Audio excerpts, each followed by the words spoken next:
world with our inventions, but the best is yet to come. The amazing new generation of inventors. Good evening.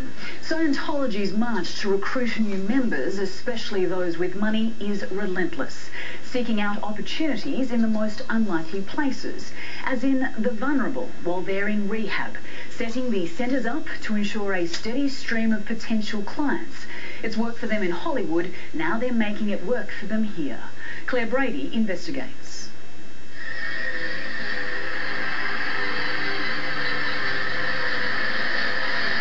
Why ask permission? We are the authorities. We are the authorities on getting people off drugs. We are the authorities on the mind. Scientology has never hidden its ruthless approach to its agenda, now attracted by drug addicts and the money of their desperate parents. Narconon is an international network of drug rehabilitation centers that utilizes the discoveries of L. Ron Hubbard. Banned in several countries, Australia is its new frontier, cunning, targeted, called Narconon.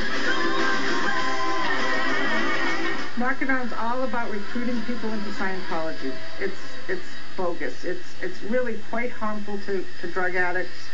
It hurts people, it hurts families, it destroys. Patty Pennyads should know.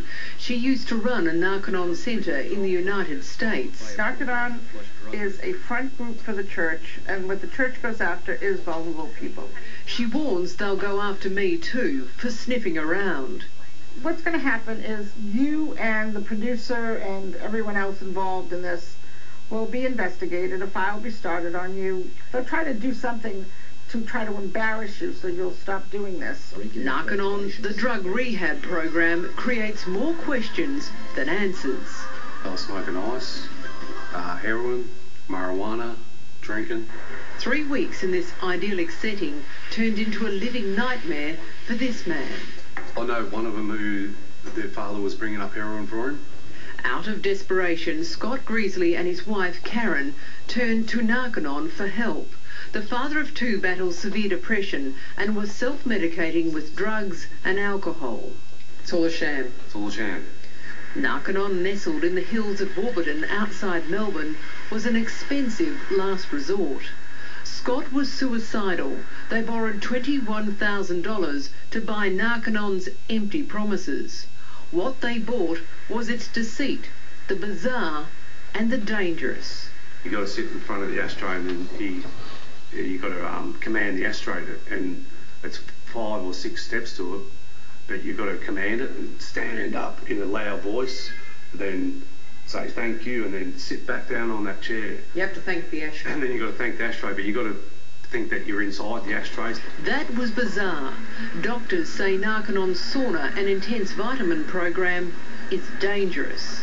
It starts off as 2 hours, and you do a half-hour run beforehand, and you take, you start on 100 milligrams of niacin. And what about the sauna though? How long were you spending in there? And that's up to them whether you might spend 30, 40, 50, 60 days in that. Of up to 5-hour stints? Up to 5-hour stints at the end. Karen took her husband from the Narconon Centre after 3 weeks. As a qualified nurse, alarm bells were ringing. Get them out.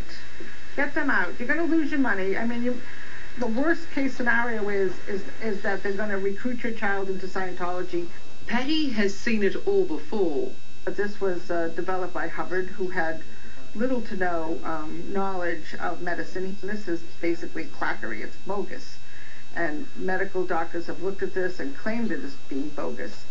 My interview with Narconon's Melbourne founder, Nerida James, was going well. I guess it's looking at the cause of why a person started using drugs in the first place. But things soon soured.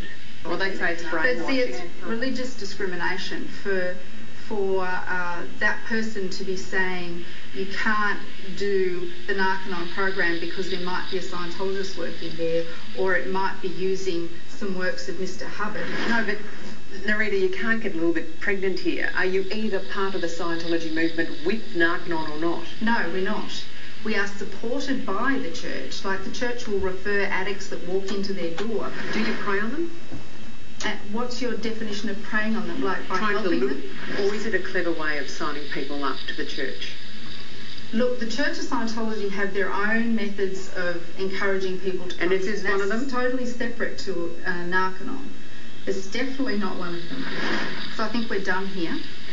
So thanks for coming. It's not a success story at all. It's a very unfortunate scam that people get into, and people like yourself and other people who have courage to stand up to Scientology are now exposing them and what they've been doing, and hopefully the harm will stop very soon. Our investigation by Claire Brady.